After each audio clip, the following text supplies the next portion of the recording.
Today I would like to tell you about crazy Russian phrase «Да нет, наверное», which could be translated literally as yes, no, maybe. But the true meaning of this phrase is no. How can it be? Usually in Russia people prefer honest communication, and no means no. This is not only about words. Smile also has meaning. Sometimes foreigners complain that Russian people are reserved and do not smile. However, the reason is simple. Smile goes together with feelings. If there is no sympathy, no smile, which is not bad in my opinion. Thus, when next time a Russian person will smile at you, you may be sure that this smile goes from heart.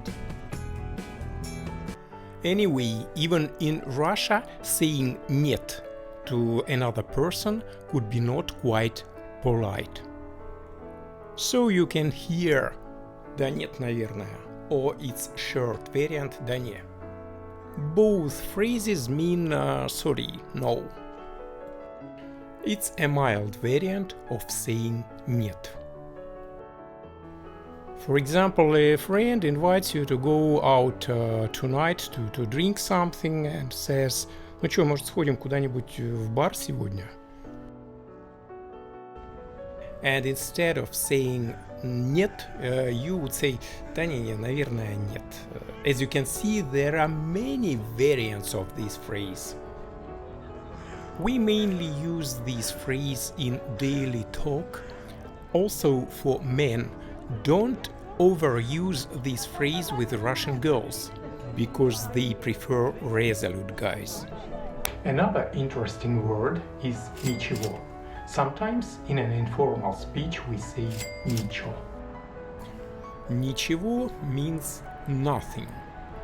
But this word is tricky, otherwise it wouldn't be the Russian language. So sometimes it means not only nothing, but also okay, not bad. If someone asks you «как дела?», you may reply «ничего» or «ничего» if you are talking to your friend. Of course, you may reply «хорошо» as well. However, «хорошо» means really good. «Ничего» in its turn is not so bad.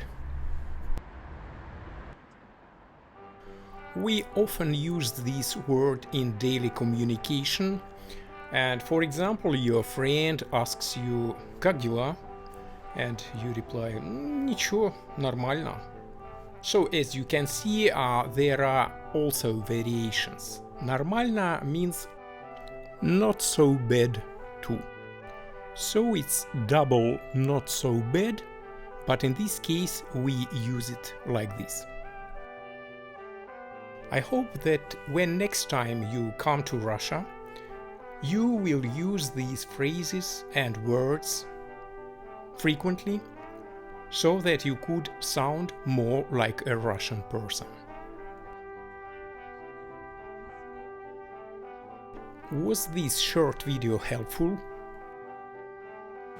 Don't forget to subscribe, there will be other interesting videos on Russia.